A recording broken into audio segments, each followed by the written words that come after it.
नमस्कार, आप देख रहे हैं डे न्यूज और मैं आपके साथ हूं ज्योति शर्मा। अब खबरें विस्तार से। मुजफ्फरपुर जिले का सदर अस्पताल एक बार फिर अपनी कार्यप्रणाली को लेकर सवालों के घेरे में आ गया है। दरअसल कोरोना को देखते हुए सदर अस्पताल में संविदा के आधार पर स्वास्थ्य विभाग में कर्मियों की बहाली हुई थी, लेकिन इस संविदा पद की बहाली में कर्मियों की नियुक्ति को लेकर पैसे का खेल होने का आरोप लगा था, जहां मामले में किरकिरी होने के बाद डीएम ने इस बहाली की प्रक्रिया के जांच के बाद आदेश जारी कर दिया था। ऐसे में इस मामले में सदर अस्पताल की हो रही फजीहत के बीच बगैर जांच के ही संविदा पर नियुक्त किए गए कर्मियों की सभी बहाली के बीते दिन अचानक सिविल सर्जन के द्वारा रद्द कर दिया गया। कल देर शाम से ही इस मामले की जानकारी मिलते ही संविदा पर नियुक्त किए गए स्वास्थ्य कर्मी सदर अस्पताल पहुंचकर हंगामा कर रहे हैं। वहीं सिविल सर्जन एसके चौधरी के द्वारा बहाली को रद्द कर दिया गया था।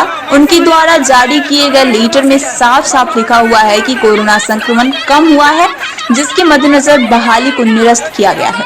नियुक्त किए गए स्वास्थ्य कर्मियों के द्वारा सदर अस्पताल का गेट जाम कर सुबह से ही प्रदर्शन किया।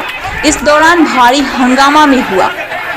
सुबह से ही जमकर सरकार के खिलाफ नारेबाजी करते हुए सदर अस्पताल मुख्य सड़क को जाम कर धरने पर बैठ गए और मौके पर सिविल सर्जन को बुलाने और बहाली बहाल करने की मांग पर अड़ गए।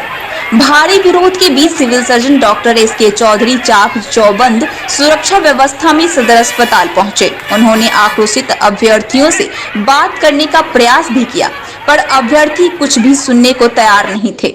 इसके बाद सिविल सर्जन ने आश्वासन दिया कि वह अपनी बहाली रद्द करने का आदेश को रद्द कर रहे हैं, कहते हुए लौट गए। इसके बाद डीएसपी राम नरेश पासवान और आक्रोशित अभ्यर्थियों के बीच बार-बार सड़क जाम समाप्त करने को लेकर बातचीत हो रही थी कि आक्रोशित अभ्यर्थियों के बीच कुछ लोगों ने पुलिस पर हमला बोल दिया, जिसके बाद पुलिस ने भी जमकर लाठियां भांजी। बल प्रयोग के बाद सदर अस्पताल के कुछ देर के लिए रण क्षेत्र में बदल गया। अभ्यर्थियों की ओर से पथराव किया जा रहा था, वहीं पुलिस भी उन्हें ढूंढ कर सजा दे रही थी। पूरे मामले में 4 लोगों को गिरफ्तार भी किया गया। डीएसपी राम नरेश पासवान ने बताया कि बार-बार अपील करने के बावजूद यह लोग मान नहीं रहे थे और पुलिस के साथ बदतमीजी कर रहे थे, जिसमें कुछ पुलिसकर्मियों को भी चोट आई है। उसके बाद हल्का बल प्रयोग कर सड़क जाम समाप्त कराया गया। वहीं इस भगदड़ में कुछ महिला अभ्यर्थी बेहोश भी हो गई। उनका कहना था कि पुलिस बल के द्वारा उन पर लाठीचार्ज किया गया, जो कि सरासर गलत है।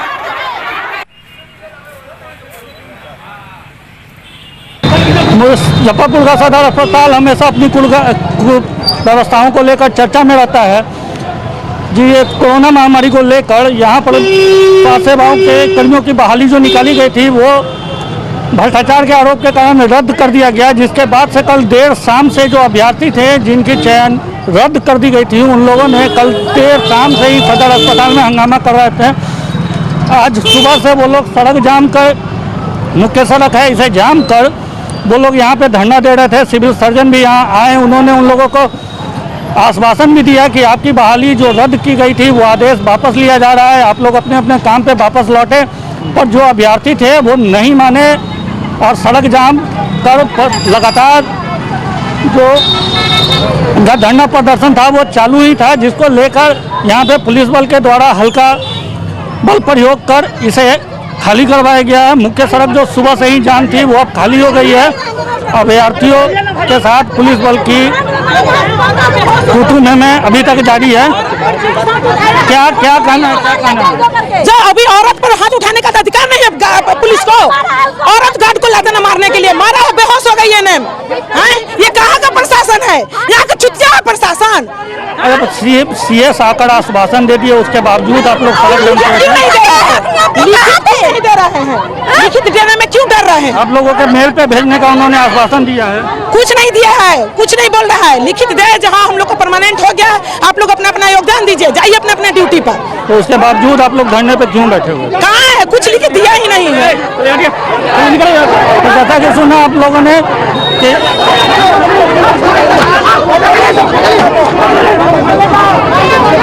कि ये है कि जितने भी लोग धरने पे बैठे हुए थे उन लोगों के साथ बल प्रयोग के द्वारा उन लोगों को निकाला गया है, यहाँ से खाली करवा दिया गया है। पूरा सिविल सर्जन कार्यालय और सदर अस्पताल को पूरी तरीके से खाली करवा दिया गया है।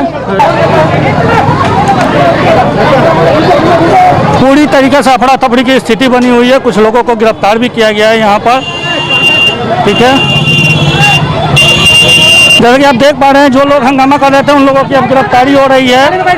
कुछ लोग को यहाँ पर डिटेन किया गया है, उन लोगों को गिरफ्तार कर लिया गया है।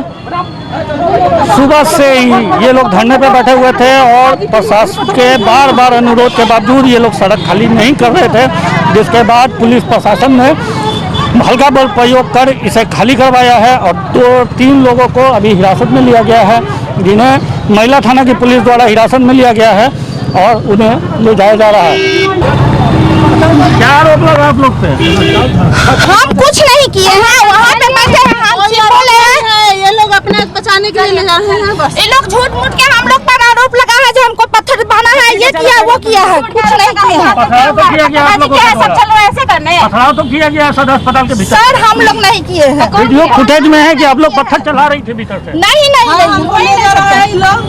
इसी पे जिनकी नियुक्ति हुई थी उन लोगों ने आकर करके सड़क को जाम कर दिया। उन्हें बार बार चेतावनी दी गई माइक के थ्रू कि आप लोग जाकर के वार्ता करें, परंतु वार्ता में सभी लोग कोई भी शामिल नहीं हुए। हुड़दंग मचाने लगे, सड़क को आवागमन करीब 2.5 से 3 घंटे से बाधित किए हुए हैं। इन्हें पुलिस बल आकर के बहुत पेशेंसली समझाया गया, लेकिन सभी लोग हुड़दंग पर उतर गए और पथराव करने लगे। पथराव के दौरान हमारी महिला कांस्टेबल सब घायल भी हुई हैं। उसको देखते हुए बाद में जाकर के हम लोगों ने इन्हें बलपूर्वक हटा दिया है। अभी विधि व्यवस्था एकदम सामान्य है, यातायात को सुचारू रूप से चालू कर। कुछ लोगों की गिरफ्तारी भी हुई है। जी बिल्कुल, जो भी आदमी कानून को अपने हाथ में लिए हैं उनकी गिरफ्तारी तत्काल की गई है, उनके विरुद्ध कार्रवाई की जाएगी। जी थैंक यू। हमारे साथ मौजूद थे डीएसपी राम नरेश पासवान। उन्होंने कहा कि जो भी विधि विरुद्ध काम करेंगे उन पर कार्रवाई होगी। दिन न्यूज के लिए मैं संदीप। लेकिन उस पर कुछ लोगों का शिकायत के आधार पर जो है एक जांच टीम की गठन की गई थी, जिसमें ये साबित किया गया कि हमने जो नियोजन किया है गलत किया है। उसके आलोक में जिलाधिकारी महोदय के यहाँ से एक पत्र दिया गया कि आप जो है समाप्त कर दीजिए। उसके आलोक में हमारे द्वारा तार हिला दिए निकाला गया, लेकिन मैं बहुत भारी मन से किया, इसलिए बाइट दिया हमारे जितने भी जो भी हम मानवबल का बहाली किए थे सब लोग अपने अपने काम में लगे हुए थे। आज हमने जाके जिलाधिकारी महोदय से भी बात किया हूँ और एक फाइल ले करके मैं उनसे निवेदन किया हूँ कि जो लोग जहाँ पर जैसे काम कर रहे थे सर काम करने दिया जाए, अन्यथा मेरा वैक्सीनेशन और एंटीजन टेस्टिंग और पोर्टल पर जो डाउनलोड होता है ये सारा काम मेरा बाधित होगा, क्योंकि इस कोविड के महामारी जो सेकंड फेज है उसमें कोविड के अलावा अन्य जो कार्यक्रम है, जैसे आपका भी पोलियो आने वाला है, फिर फैमिली प्लानिंग का काम है, ऑपरेशन का काम है, आउटडोर है, इंडोर है, सारा काम चलाना है। इसलिए इसको 2 भाग में हम लोग बांट दिए। मानव बल केवल कोविड के काम करेगा और बाकी अन्य जो रेगुलर कर्मी है वो अन्य काम करेंगे। इसलिए सभी से मेरा अनुरोध यही है कि लोग अपने अपने काम में लौटे। मैं आधा घंटा में चिट्ठी निकाल करके सबको सबके मेल पर भेज दे रहा हूँ, जो प्रभारी क्या ये लोग अपने काम कर लो। जो नियुक्ति प्रक्रिया रद्द हुई थी वो वापस ले ली गई है। जो नियुक्ति रद्द कर दी गई थी वो आदेश वापस ले लिया जाएगा। उसको हम लोग वापस कर लेते हैं ना। सर इनका कहना है कि हमें परमानेंट बहाली के मतलब हमेशा के लिए बहाली किया जाए, इस पर आप क्या करेंगे? 3 महीना इनको नहीं चाहिए। ये तो गलत बात हो गया ना। ये गलत बात, जो नियोजन हुआ है 3 महीना के लिए जी वो रहेगा और जितना दिन काम किए हैं उसका पैसा इनको मिलेगा और इसके आगे हम सर घूस लेने के मामले में क्या बोलेंगे? जो घूस की कोई बात नहीं है, सब गलत आरोप, कोई घूस नहीं लिया। सर लगातार इस तरीके का आरोप लगता आ रहा बात ये है कि जिन लोगों का काम नहीं हुआ, जैसे श्री सलीमुद्दीन जो नेता हैं वो हम पार्टी के जिला अध्यक्ष हैं, उन्होंने क्या किया कि उनका 7 कैंडिडेट था जिनके लिए अपॉइंटमेंट के लिए पर दबाव बनाए, उनका प्रेजेंट नहीं किया। उन्होंने साजिश के तहत एक ग्रेड नर्स के साथ जो है धर्मेंद्र का जो बातचीत हुआ उसको उन्होंने ऑडियो रिकॉर्ड बनाया और उस ऑडियो रिकॉर्ड को डीएम के यहाँ सुनाया। ना ही हट सकते भाई, डीएम जो है ना इसका आदेश दिया।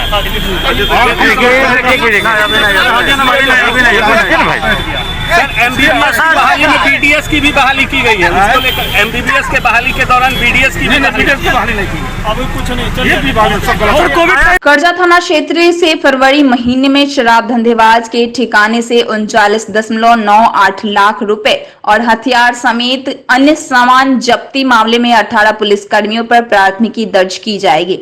मामले में कर्जा रसूलपुर के सेवानिवृत्त सैनिक हरिद्वार प्रसाद ठाकुर के द्वारा फरवरी में कोर्ट में परिवाद दायर कराया गया था।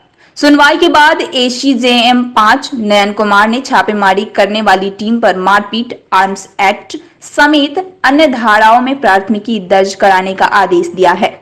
इसकी जानकारी वादी के अधिवक्ता कमलेश कुमार ने दी।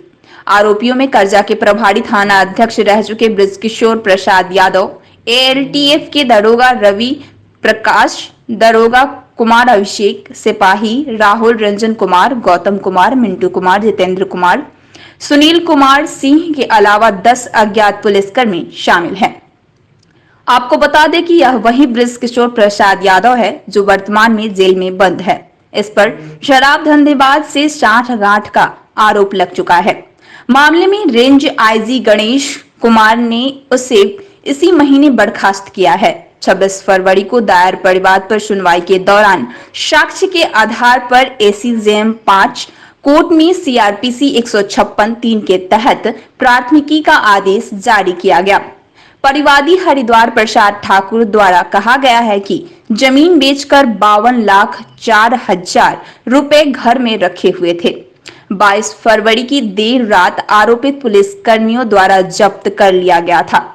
इसकी जब्ती सूची नहीं दी गई। सूची मांगने पर हथियार का भय दिखाकर मारपीट की गई। साथ ही बहू व पोता को पीटते हुए घर से पकड़कर ले गए, जिसके बाद उन्होंने न्यायालय में परिवाद दायर किया था। 22/2/21 रात्रि में 12:30 बजे के बाद मैं बरामदे पर सोया हुआ था।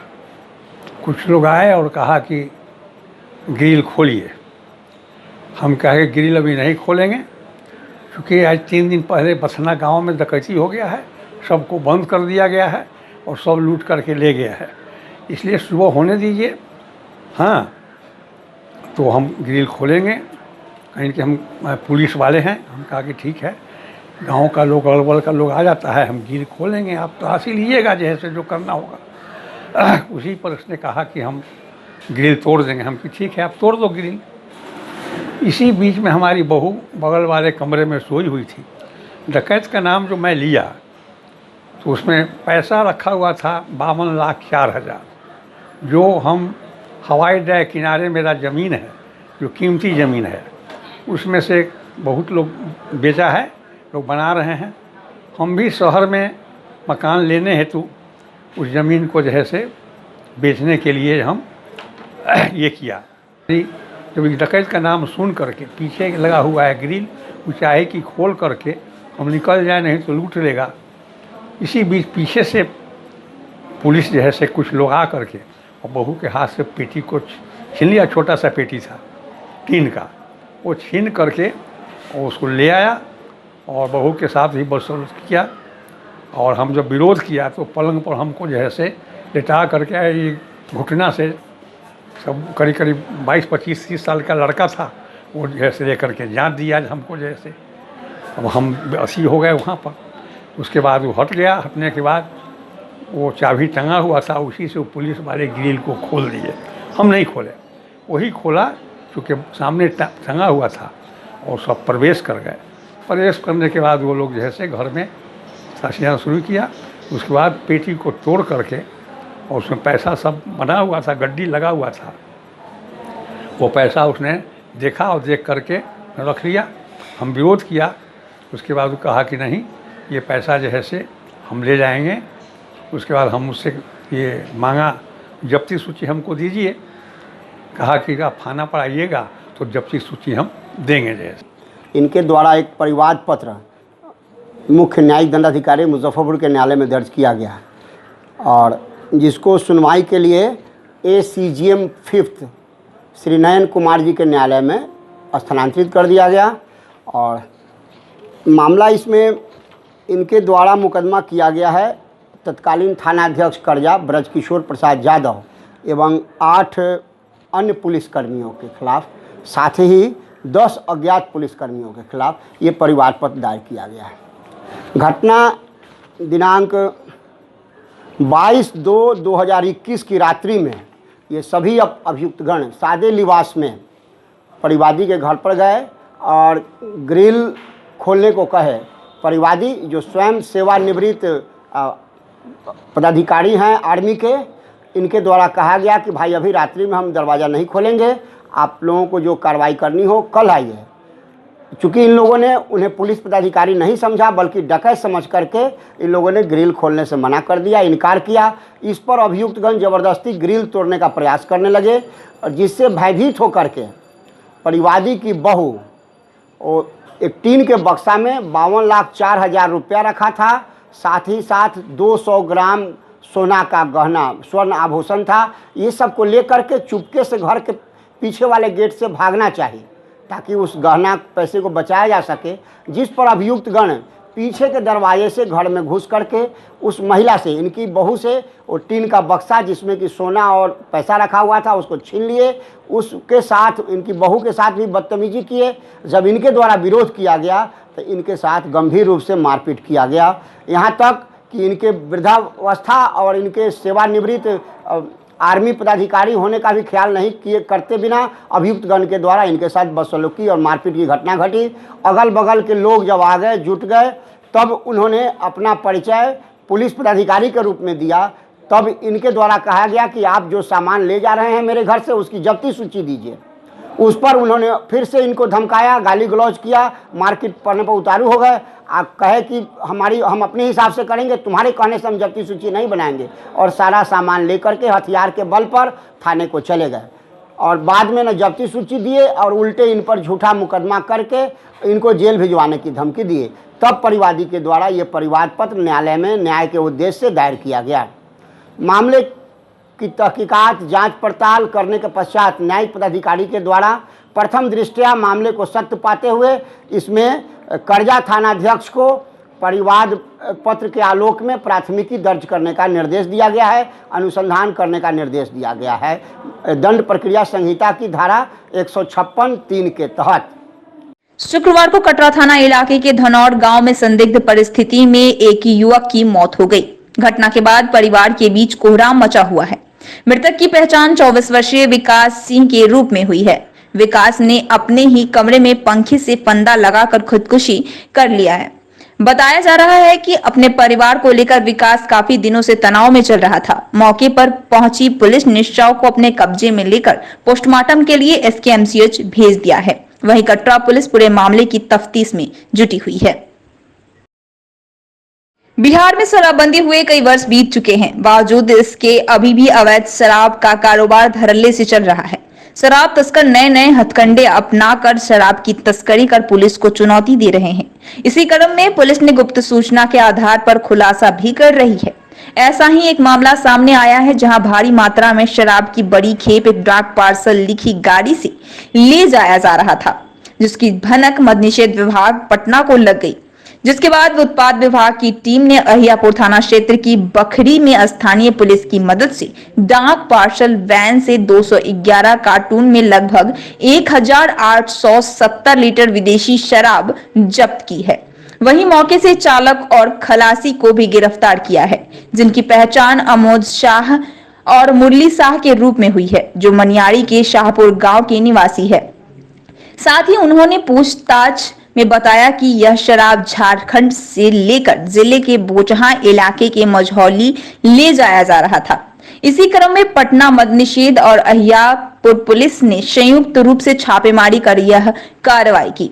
थाना अध्यक्ष सुनील रजक ने बताया कि गुप्त सूचना के आधार पर उत्पाद विभाग और अहियापुर थाने की पुलिस ने संयुक्त छापेमारी की, जिसमें शराब और 2 गिरफ्तार किए गए हैं। साथ ही डाक पार्सल गाड़ी का सत्यापन किया जा रहा है। इसके बाद आगे की कार्रवाई की जाएगी। मद्य निषेध के द्वारा सूचना दिया गया था कि एक छोटा कंटेनर में बंद बॉडी में शराब लेकर जा रहा है बोचहा की तरफ। तो हम लोग बकरी के चौक की तरफ से संयुक्त छापामारी कर उसको पकड़े हैं, जिसमें 211 कार्टून की शराब बरामद हुआ है। लगभग 1869 लीटर शराब है। इसके साथ 2 व्यक्ति गिरफ्तार हुआ है जो मनियारी का है। आगे की कार्रवाई हम लोग कर रहे हैं, आगे छापामारी कर रहे हैं। गिरफ्तारी कितनी है? 2 की गिरफ्तारी हुई है, बाकी जगह पर और ठिकानों पर छापामारी करके गिरफ्तारी करने में लगे हुए हैं। किसका माल था कुछ पता चल पाया? हाँ, मालूम चला है कि ये झारखंड बोकारो से शराब लेकर चला था और ये बोचहा में हरी राय और उनके अन्य साथी हैं जो शराब को मंगवाए थे, उनको ठिकाने पर हम लोग छापामारी कर रहे हैं। जिले के मनियारी थाना क्षेत्र से पुलिस ने एक ट्रक में से भारी मात्रा में विदेशी शराब बरामद किया है। जानकारी के अनुसार पुलिस को गुप्त सूचना मिली थी कि एक ट्रक पर भारी मात्रा में विदेशी शराब की खेप मंगवाई जा रही है। सूचना मिलते ही पुलिस टीम ने NH 28 पर हिमाचल प्रदेश नंबर की ट्रक को चालक समेत धर दबोचा। बता दें कि ट्रक में भूसा लदा हुआ था और उसके नीचे शराब का खेप छिपाई हुई थी। मामले की जानकारी देते हुए ASP पश्चिमी सैयद इमरान मसूद ने बताया कि तकरीबन 500 लीटर शराब के साथ ट्रक को जब्त किया गया है और ड्राइवर को भी हिरासत में ले लिया गया है, जिससे पुलिस पूछताछ कर रही है। हिमाचल प्रदेश का नंबर की ट्रक पकड़ाई है, उसके साथ उसका ड्राइवर ही पकड़ाया है। जब ट्रक को खोला गया तो उसमें भूसा भरा हुआ था और भूसे के साथ छुपा करके कुछ 500 के ऊपर लीटर शराब भी बरामद हुई है। अब आगे कार्रवाई की जा रही है। कहाँ पे सर बरामद हुई है? ये NH पे खड़ी हुई थी ट्रक, सूचना मिली थी हम लोगों को, तो टीम भेज करके उसको ड्राइवर को अरेस्ट कराया गया है। अब आगे की पूछताछ कर रही है, कहाँ से इसने लोड करी है, कहाँ डिलीवरी करनी थी, किस किस करनी थी, सब पूछताछ चल रही है। लगभग कितना अमाउंट कितना होगा उसका सर? लगभग 550 लीटर के आसपास। हथौड़ी थाना इलाके के पितौजिया निवासी 45 वर्षीय राजकुमार शाह की संदिग्ध स्थिति में मौत हो गई।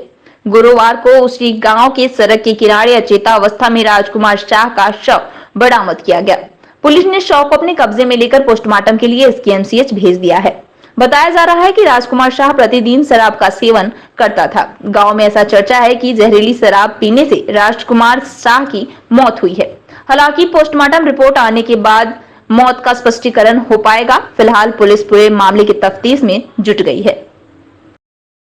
पहले पिताजी पी के आते थे यहाँ पे, गाली बात मम्मी के गाली वाली देता था तो और बोलते थे हम कि जैसे क्यों आप करते हैं। तो फिर थाना को बुलाया, थाना बोला कि जे ठीक है जी हम आ रहे हैं। आने के बाद फिर हुआ क्या, जे बोला कि जे इसको घर में नहीं रहने दो, जो अगल बगल कहीं छोड़ दो इसको। बस कान धर के उठ बैठ करवाया, चला गया और कोई कार्रवाई नहीं किया उसको। फिर कल क्या हुआ है? कल हुआ जो कल खाना उना खा के गया और वहाँ पे डेट कर गया पीओ के।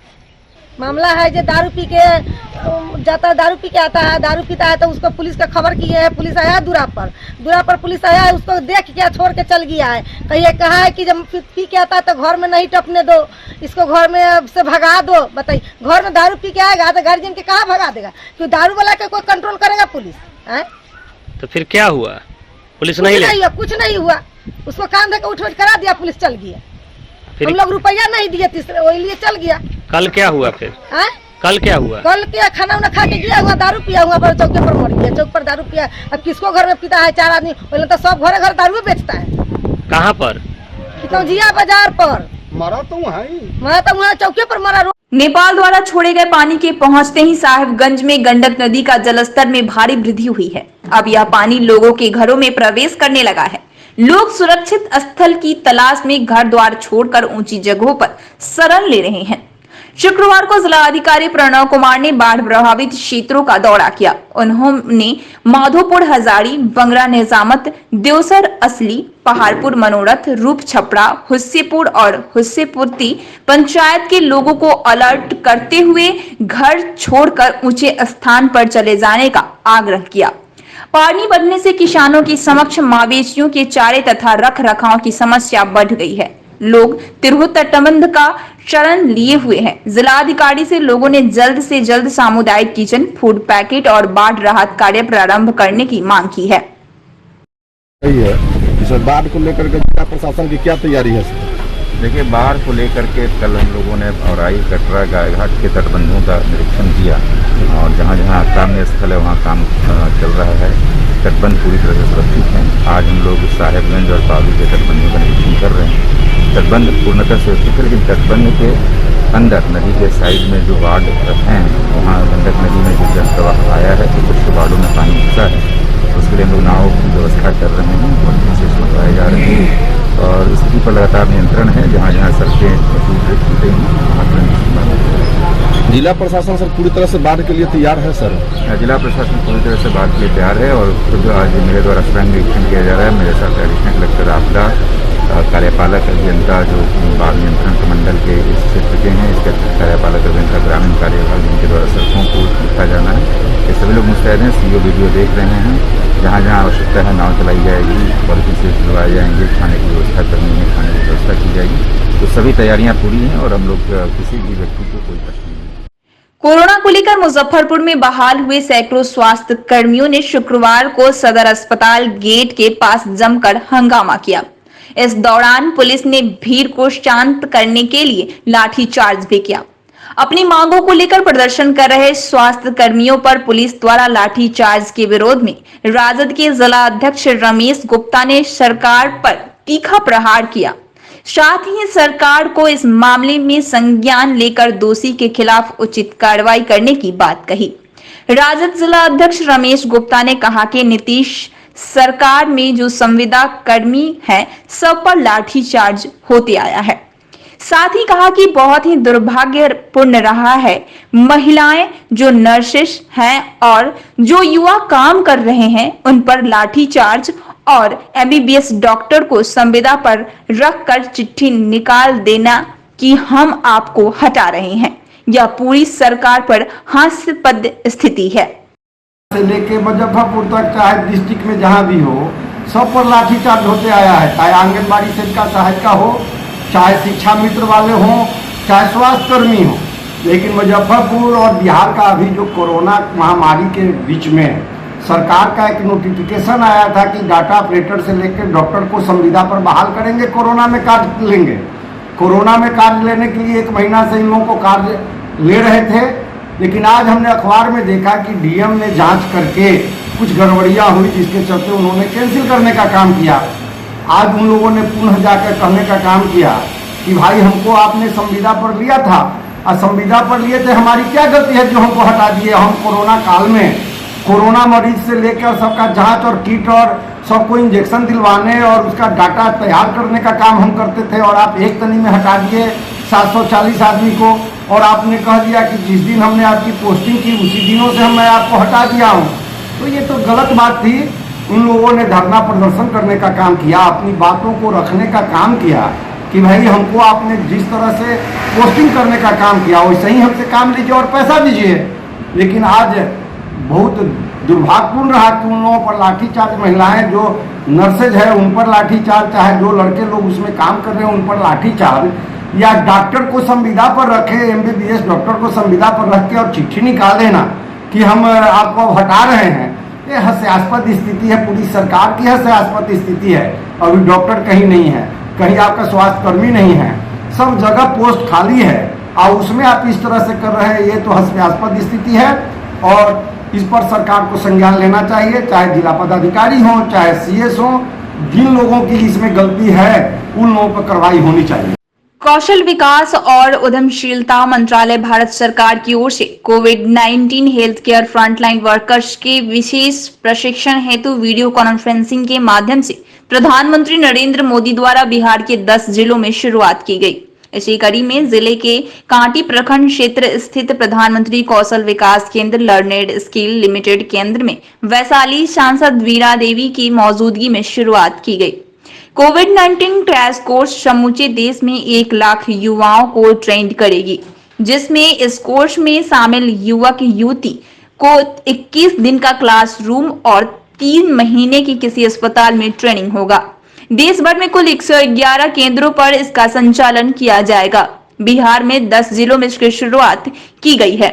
वहीं इस अवसर पर वैशाली सांसद वीणा देवी ने बताया कि आगामी कोविड-19 की तीसरी लहर से निपटने के लिए तैयार रहने की जरूरत है, इसलिए 3 महीने के क्रैश कोर्स की शुरुआत अच्छी पहल है।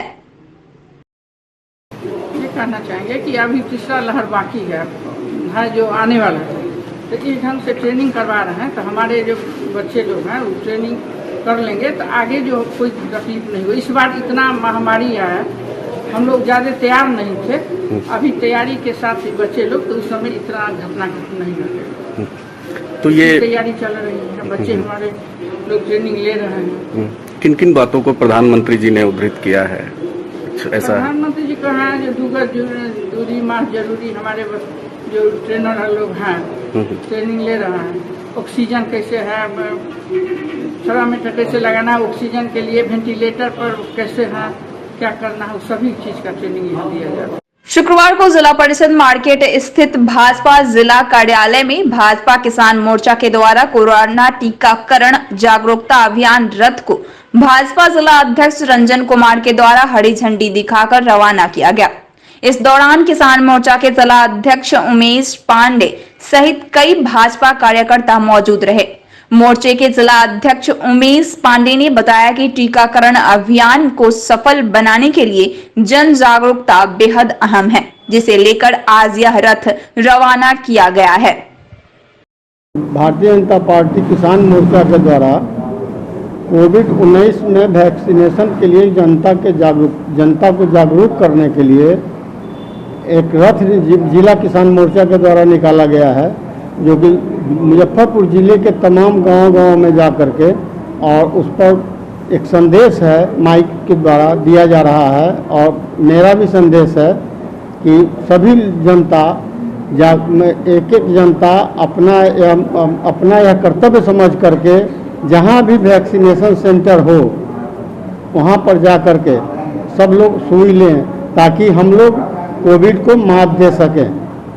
इसी के लिए हम लोग कोविड जागरूकता रथ निकाले हैं। भारत की प्रथम स्वतंत्रता संग्राम की आदर्श वीरांगना रानी लक्ष्मीबाई की बलिदान दिवस पर नागरिक मोर्चा के द्वारा भारत माता नमन स्थल पर श्रद्धांजलि सभा का आयोजन किया गया। मोर्चा के महासचिव मोहन प्रसाद सिन्हा, उषा किरण श्रीवास्तव सहित उपस्थित लोगों ने उनके चित्र पर माल्यार्पण कर भावभीनी श्रद्धांजलि अर्पित की।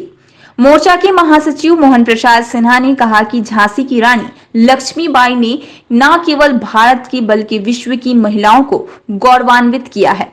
उनका जीवन अमर देश भक्ति और बलिदान का एक मिसाल था। क्रांति की महान वीरांगना लक्ष्मीबाई झांसी की रानी के आज बलिदान दिवस पर नागरिक मोर्चा समाहरणालय परिसर स्थित भारत माता नमन स्थल के पास महान देशभक्त को नमन करते हुए आज बिहार सरकार से यह मांग करती है कि नारी समाज के प्रेरणा के स्रोत झांसी की रानी की प्रतिमा राज्य के प्रत्येक जिला केंद्रों पर स्थापित की जाए, जिससे कि महिलाओं को उससे प्रेरणा मिले। महिलाओं के लिए आदर्श पूरे विश्व में महिला जो अबला समझती थी, झांसी की रानी की तरह आज महिलाएं सबसे आगे हर क्षेत्र में अगली पंक्ति में खड़ी है। भारत नारी प्रधान देश है। पहले हम बोलते हैं सीता तब राम। दुनिया में एक ही देश है भारत, जिसको भारत माता कहते हैं। आज नागरिक मोर्चा ऐसे महान वीरांगना झांसी की रानी के चरणों में पुष्प अर्पित करते हुए उन्हें सत सत नमन करती है।